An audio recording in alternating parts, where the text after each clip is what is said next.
Hello दोस्तों, स्वागत है आपका। आज हम जिस टॉपिक के बारे में बात करेंगे वो है भगवान। ये क्या है, कैसा है।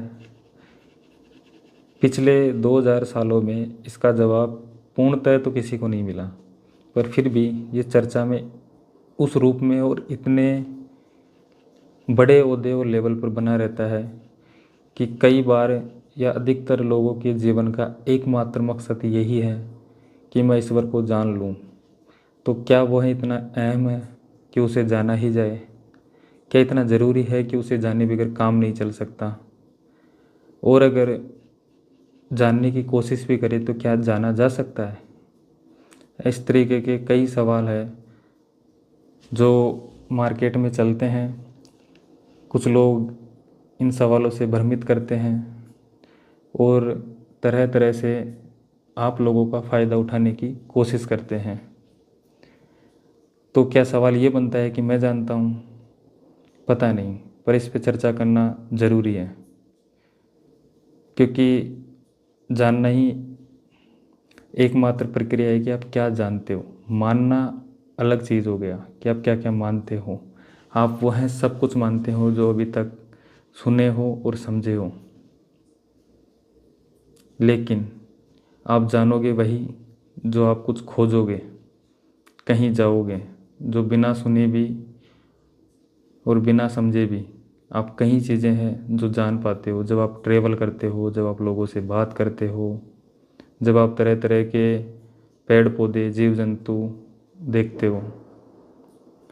इसमें एक विचार ये भी आता है कि बड़े बड़े जो जानने वाले हैं वो दो मतों में हमेशा से बने हुए हैं। एक वह मत बड़े गुरुओं का, हमारे पूर्वजों का रहा है, जिसमें उन्होंने बताया है कि भगवान तक पहुंचने का एकमात्र रास्ता प्रकृति से होके जाता है कि आपका ऑब्जर्वेशन, यानी कि आपकी चीज़ों को देखने की जो क्षमता है वो किस तरह की है, किस दिशा में जाती है, कितने ऊंचे लेवल पे या किस हिसाब से आप उन चीज़ों को समझते हो। चाहे वो लोग हो, प्रकृति हो, आकाश हो, धरती हो, हवा हो, पानी हो, जीव जंतु हो, अलग अलग जो घटनाएं घटती है साल दर साल वो हो, उनको लेके आपका पर्सपेक्टिव, नज़रिया क्या बनता है। उस तरीके से आपकी सोच परत दर बाई परत एक दिशा मिलती है और उसी तरीके से आपके विचार बनते जाते हैं। तो जो जानने वाला है उनका एक बड़ा मत तो ये रहा है कि प्रकृति को जानो, तो आप उस शून्य तक, उस ब्रह्म तक, उस ईश्वर तक पहुंच सकते हो। पर उसमें भी वो ईश्वर की जिस छवि के पीछे आपको दौड़ा देते हैं, मुझे नहीं लगता कि ईश्वर वैसा है। आप उस प्रकृति में, आप उन लोगों में, उन भावनाओं में, आसमान में, ज़मीन में, किसी एक कण के समान किसी एक सोच को जो आप अपने में ही गड़े हो कि ऐसा है वो, उसको खोजने लगते हो और वो आपको जीवन भर कभी नहीं मिलता। इसका एक उदाहरण मैं दे सकता हूँ कि जैसे फिल्में या सॉन्ग, जो गाने हम सुनते हैं, वो जिस तरह की छवि, जीवन का जो दृश्य हमारे अंदर उतारते हैं वो असल जीवन में हमें कभी नहीं मिलता। तो उससे हमें लगता है कि कहीं तो कुछ कमी है, जीवन ऐसा नहीं होना चाहिए। पर जीवन बस जीवन है, उसकी कहीं अलग से कोई परिभाषा नहीं है। आप जिस तरीके का भी जी लो वह जीवन के अंतर्गत ही आता है। आप बुरा जियो, अच्छा जियो, उसको अलग अलग परिभाषा दे देंगे, पर जीवन मात्र जीवन है। उसमें आप उस तरह के रंग ढूंढने की कोशिश करते हो जो सिर्फ वहीं मिल सकते हैं, उस स्क्रीन के पीछे, उस इंडस्ट्री में, उन उन कैमरों में, उनके लेंसों में, उनके बड़े बड़े लाइटें, बड़े बड़े स्टेज, वहीं मिल सकती है वो लाइफ। वो आपको एक गांव देहात में नहीं मिल सकती। हम हमारे टॉपिक पे वापस आ जाते हैं कि भगवान क्या है। बस यही एक नज़रिया तो जो हमारे बड़ों ने, बुज़ुर्गों ने बताया है वो ये कि प्रकृति की तरफ लौटो, वहाँ खोजो। तो क्या बुद्ध ने खोजा था वो क्या असल में भगवान था? क्या उन्होंने भगवान को पा लिया था? इस सवाल का जवाब देने से पहले एक जो दूसरा नज़रिया है, हम उसकी तरफ लौटते हैं। इस दुनिया में अलग अलग धर्म अपने अपने समय के, अपने अपने समझ के अनुसार जन्म लिए और मानव सभ्यता यहाँ तक पहुँची। चाहे से वो मुस्लिम हो, चाहे वो हिंदू हो, चाहे वो जैन हो, चाहे वो बुद्ध हो, अलग अलग सभ्यताएं, चाहे मेसोपोटामिया हो, कालीबंगा हो, मोहनजोदड़ो हो, जो कि अब सभ्यताएं भी नहीं है वो, उनमें भी अपने समय के धर्म पैदा हुए और समय के साथ ख़त्म भी होते गए। पर जो आज प्रचलित में है वो तो एक षड्यंत्र की तरह ही है। उनका सबका अपना रोज़गार है, सबकी अपनी किताबें हैं और सबकी अपनी मान्यताएं और अपनी बिलीफ सिस्टम एक बनाया हुआ है। तो फिर क्यों आपको लगता है कि वो जो धर्म है वो सच की तरफ आपको ले जाते हैं? आपको एक भावनात्मक जुड़ाव महसूस होता है उनसे। बात यह है कि ये दुनिया इतनी अनसर्टेनिटी और इतनी अजीब घटनाओं से लिप्त है कि आप चाह के भी उस घटना के पीछे का राज नहीं जान सकते। अब आपको उसके लिए कुछ भी कहानी सुना दी जाए, चाहे वो घटना वैज्ञानिक हो, वैज्ञानिक कारणों से हुई हो, कि प्रकृति को वो घटना उसी ही तरीके से करवानी थी। बारिश आई, बाढ़ आया, बीमारी आई, या धरती फट गई, ओले गिरे, गर्मी ज़्यादा बढ़ गई, ऐसे कई तरह की चीज़ें हैं जिनके पीछे कुछ ना कुछ कोज तो होता ही है। कोज मतलब कि कारण, कुछ ना कुछ कारण तो होता ही है। उन कारणों को ढूंढने में हमारे बुद्धिजीवियों ने बहुत वक्त बिताया है और अपने समय के अनुसार जवाब भी दिया है और उन ग्रंथों में लिखा है। झूठ तो नहीं है वो, अपने समय के अनुसार तो उनकी वैचारिक जो क्षमता थी उसके अनुसार उन्होंने बेहतरीन और बेस्ट लिखने की कोशिश की है। पर क्या उनका जवाब, उन्होंने जो लिखा है, उन्होंने जो मान लिया था, अपना बिलीफ सिस्टम था, वो आज के समय में कारगर है? हाँ भी और नहीं भी, क्योंकि आज एआई का ज़माना है। एआई से कुछ फ्रॉड हो रहा है, कुछ गलत हो रहा है। आज समाज चलने का सिस्टम अलग हो गया, लोकतांत्रिक सिस्टम, जो कि धर्म ग्रंथों के समय दूर दूर तक भी नहीं सोच सकता था कोई इंसान कि एक मानव सभ्यता किसी ज़माने में जाके एक ऐसा सिस्टम खोजेगी जिसमें जनता राजा चुनेगी। ऐसा पहले कभी नहीं हुआ था। इन कुछ 100-200 सालों में हमने इस एक मजबूत सिस्टम को, हालांकि उसमें भी खामियां बहुत हैं, लेकिन फिर भी सिस्टम बहुत मजबूत है। अभी तक की हमारी सोच के अनुसार सबसे अच्छा सिस्टम हमने यही खोजा है कि एक अर्थव्यवस्था होगी और एक संविधान, इस तरीके से देश चलेंगे।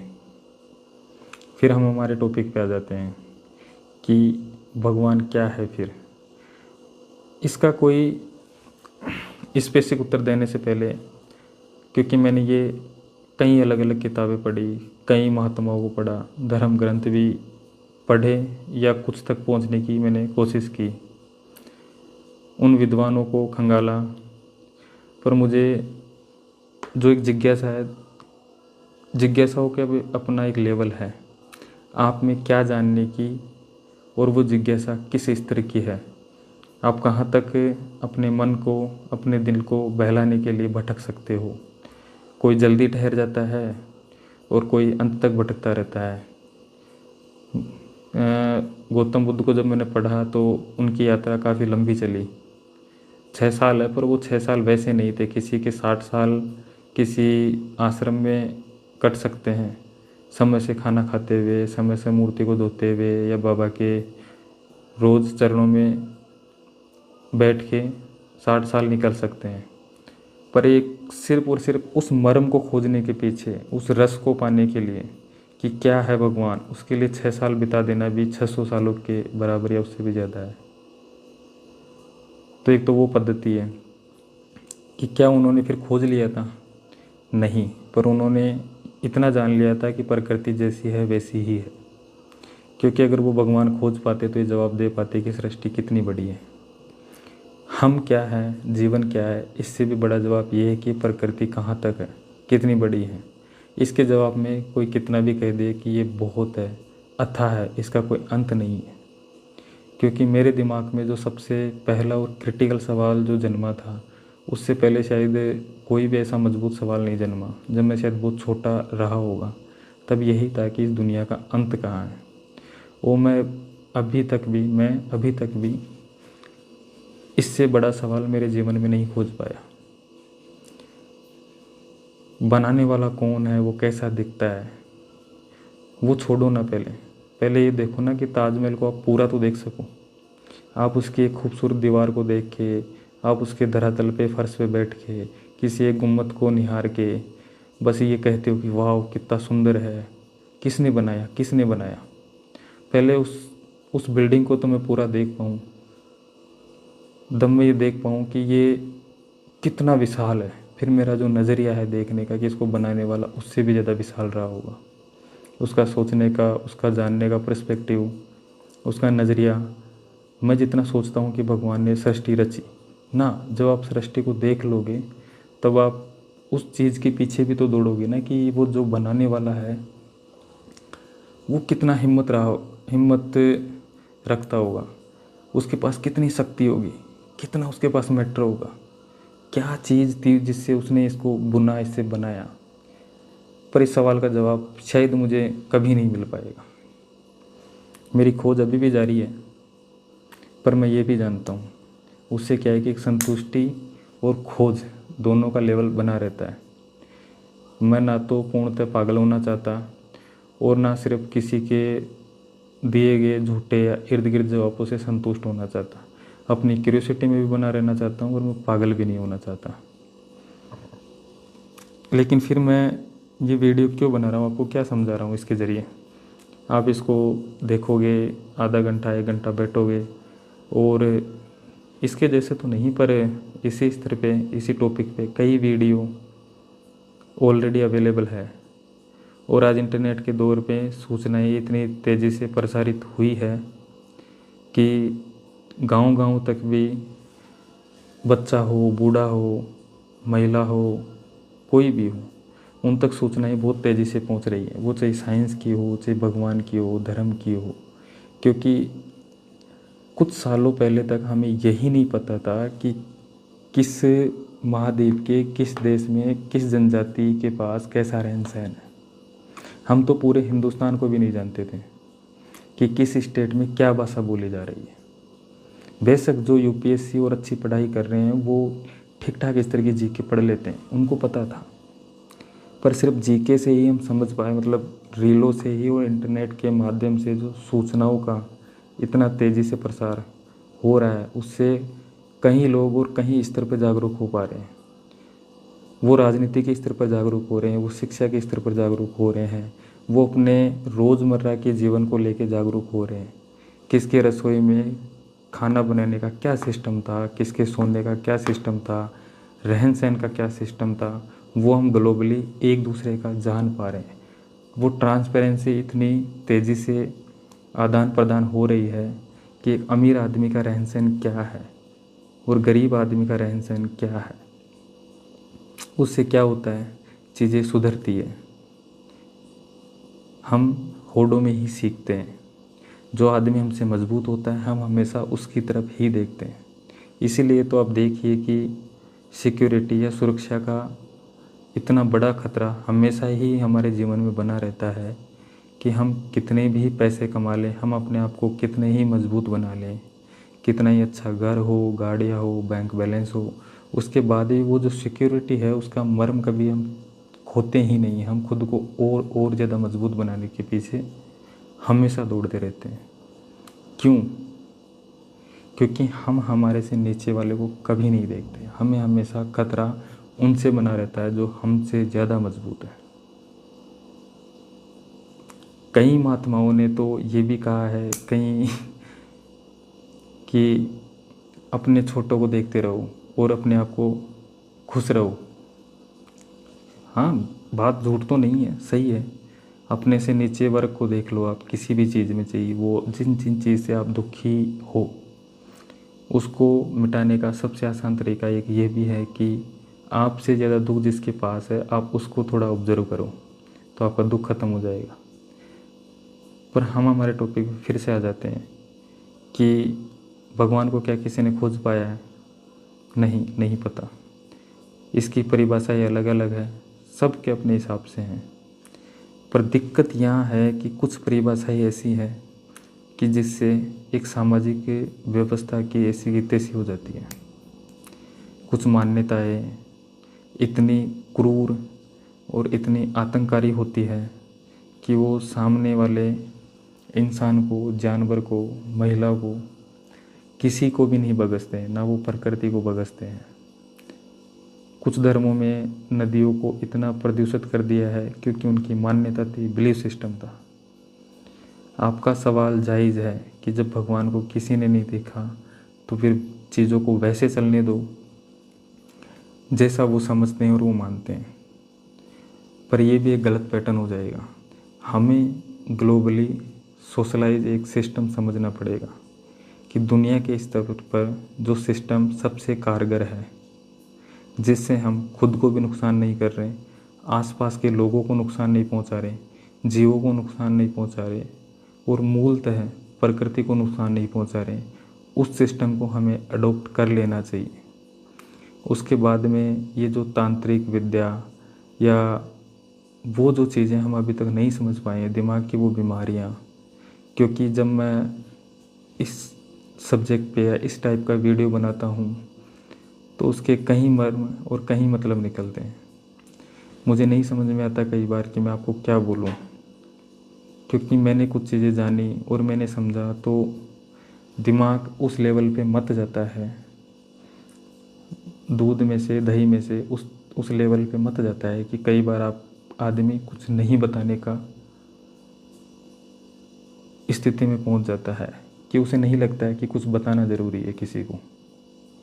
फिर भी मैं अपने आप से कोशिश और जिद में ये बनाने की कोशिश करता हूँ कि शायद जो मेरे को मिला है या जो सुकून मैं अपने आप में खोज पाया, मेरे को जो लगता है, मुझे कहीं बहुत ज़्यादा नुकसान होने से दुख नहीं होता और मुझे कुछ मिल जाने से बहुत ज़्यादा खुशी नहीं होती। एक चीज़ों का बैलेंस हो गया है। आदमी की सबसे बुरी स्थिति उसी चीज़ में होती है कि कुछ मिल जाने की खुशी को वो उस स्तर पर देख पाता है कि उसके 2 दिन बाद में ही दुखी हो जाता है, क्योंकि हर चीज़ का ड्रॉबैक तो है ही। आप गाड़ी खरीदोगे, खर्चा होगा, शादी करोगे, जिम्मेदारी होगी, बच्चे करोगे तो जिम्मेदारी होगी। तो एक खुशी है, उसके पीछे ड्रॉबैक भी है। उसको अगर आप ऑब्जर्व नहीं कर पाए तो जितनी बड़ी आपको खुशी मिली थी उससे ज़्यादा तो आप अपने जीवन में फफूंद लेके बैठ जाओगे। जिस किताब का जिक्र मैंने कल किया था वो फफूंदी थी। आप सभी एक बार देखें वो वीडियो, उसमें मैंने उस किताब में से कुछ कहानियाँ भी पढ़ी है जो कि मुझे उम्मीद है आपको बहुत पसंद आएगी। अभी मेरे दिमाग में कुछ विचार नहीं आ रहे, पर मैं बहुत सारी चीज़ें पढ़ता हूँ जो बताने लायक है आपको, और मैं चाहता हूँ कि आप सेंट्रलाइज आइडिया से डिसेंट्रलाइज हो जाए। आप चीज़ों को सिर्फ एक रास्ते की तरफ ना सोचें।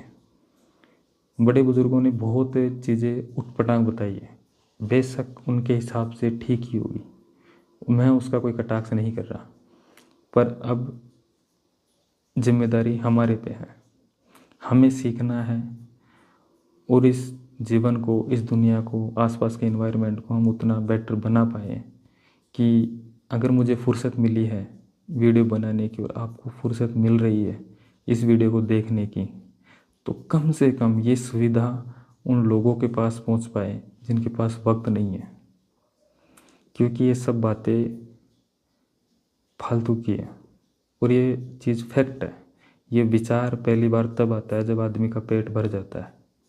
जाहिर सी बात है, शायद मैं भी ये वीडियो नहीं बना पाता, आपसे ये बातें नहीं कर पाता, मैं नहीं पढ़ पाता चीज़ें, अगर मेरे पास कुछ बेसिक सपोर्ट नहीं होता इनकम का या इमोशनल जो मैं चीज़ें अब सीख पाया हूँ वो नहीं सीख पाता मैं। कम से कम इनकम का सपोर्ट, उसके लिए हमें कई चीज़ें समझनी पड़ती है, चाहे वो राजनीतिक हो। उसमें जब तक हम खुद के लालच से बक के समाज के लिए नहीं सोचते हैं तब तक हम एक अच्छा सामाजिक स्ट्रक्चर नहीं खड़ा कर सकते, मजबूत स्ट्रक्चर। तो हमेशा उन लोगों के लिए जिनके पास वो सब नहीं है सुविधा जो कि आपके और मेरे पास है, उनके प्रति कृतज्ञ रहें और कोशिश करें कि जल्द से जल्द ये सिस्टम उनके पास पहुंच पाए। उसके लिए चाहिए आपको राजनीतिक चीज़ें समझनी हो, समय निकाल के सरकारों को कंट्रोल में करना हो, सिस्टम को कंट्रोल में करना हो, बिजनेस आपको अच्छे करने हो, जाहिर सी बात आपको करना ही होगा। वो देश के लिए भी अच्छा है और आपके खुद के लिए भी अच्छा है। पर सबसे अहम और ज़रूरी बात है पढ़ना। ये सब चीज़ें सिर्फ पढ़ने से मुमकिन होगी। हमारी पुरानी पीढ़ियों के पास इतना वक्त नहीं था कि वो गाड़ियों से घूम पाए, हमेशा मोबाइल चला पाए। पर हमें ये फ्री वक्त मिला है जिसमें सिर्फ़ और सिर्फ ये नहीं करना है कि हमें जीवन का मज़ा लेना है, क्योंकि जीवन के मज़े की कोई इतनी आसान परिभाषा नहीं है। जैसे भगवान की जितनी क्रिटिकल परिभाषा है उसी तरीके से जीवन के मज़े की भी उतनी ही क्रिटिकल परिभाषा है। अभी रात को 12 बज रहे हैं और मैं शूट कर रहा हूँ। मुझे कल भी शायद बहुत अहम काम है, फिर भी मैं ये बता पा रहा हूँ आपको। उसके पीछे बस यही मोटिवेशन है कि जो मुझे मिल रहा है या तो वो बना रहे, कम से कम ख़राब ना हो, और वो सिस्टम उनके पास ही पहुँच पाए जिनके पास नहीं है। मैं आपको कोई धर्म करने के लिए नहीं बोल रहा कि फ़ोन बांटना है या इन चीज़ों को उन तक कैसे पहुंचाई जाए। जब सभ्यता का स्तर उठता है तो सबका उठता है। उसके लिए उन लोगों को सबसे ज़्यादा एक्टिव होना पड़ता है जो कि उस सिस्टम के अंदर है।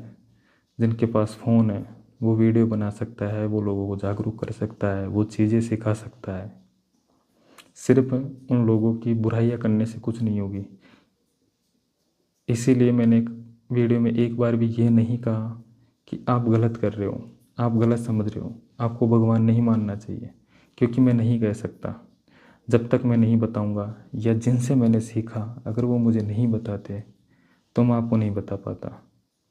चीज़ें ऐसे ही स्तर से एक स्तर से दूसरे स्तर पर ट्रांसफ़र होती हैं। हमारा खुद का ओरिजिनल यहाँ बहुत कम है। कुछ आदमी हैं जो थोड़ा थोड़ा अपना खुद का खोज पाते हैं, खुद की सोच, खुद की क्षमता से कुछ अपने दिमाग को नई दिशा दे पाते हैं। अधिकतर तो इस समाज का इतना भारी और क्रिटिकल ढांचा है कि आप उसमें से एक अंश भी जोड़ नहीं सकते और घटा नहीं सकते। वो चाहे शादी का मामला हो, चाहे बच्चे पैदा करने का मामला हो, चाहे बिजनेस हो, रोज़गार हो, जीने की प्रक्रिया हो, उसमें आप कुछ भी बदल नहीं सकते। अपितु आप अपने कपड़ों का डिज़ाइन भी वैसा ही तय करते हैं जैसा कि समाज चाहता है। तो वो जो विरोधाभास है ना, वो जो विरोध करने वाले अगर कुछ लोग हैं आपके इर्द गिर्द, उनकी इज्जत करो, उनको सीखो, उनमें इतनी हिम्मत कहाँ से आई, वो क्यों आगे रह पाए आपसे। और सबसे इम्पोर्टेंट बात तो यह है कि सीखो चीज़ों को, पढ़ो, कोई ज़रिया नहीं है। मेरे से सीखने का भी कोई अहम पर्पज़ नहीं है। किताबों से सीखो, खुद के अनुभवों से सीखो, और हमेशा अपने आप को खारिज कर दो। जितना भी सीख लो उसके बाद खारिज कर दो कि आप कुछ नहीं जानते। उसके बाद ही कुछ नया सीखने की संभावनाएं बनी रहती हैं। डायलॉग ही है, पर भरे हुए घड़े को नहीं भरा जा सकता। इसलिए कोशिश करें कि उस घड़े को समय समय पर खाली करते रहें और मांजते रहें, क्योंकि एक तालाब में भरा हुआ पानी हमेशा खराब हो जाता है। नदी की तरह धारा प्रवाह रहो। किसी मुद्दे पे, किसी भी चीज़ पे जड़ मत बनो, जड़ बुद्धि मत बनो, कम से कम वैचारिक दुनिया में तो ठीक है। अगर आप अपने समाज से, अपने धर्म से जुड़े हो, अच्छी बात है, पर जड़ बुद्धि मत रहो। कम से कम जहाँ सुधार की आवश्यकता है, जहाँ आपकी पढ़ाई, आपकी समझ ये कहे कि यहाँ सुधार हो सकता है, कम से कम वहाँ सुधार की गुंजाइश हमेशा रखो और कोशिश करो कि सुधार सको। जय हिंद, जय भारत।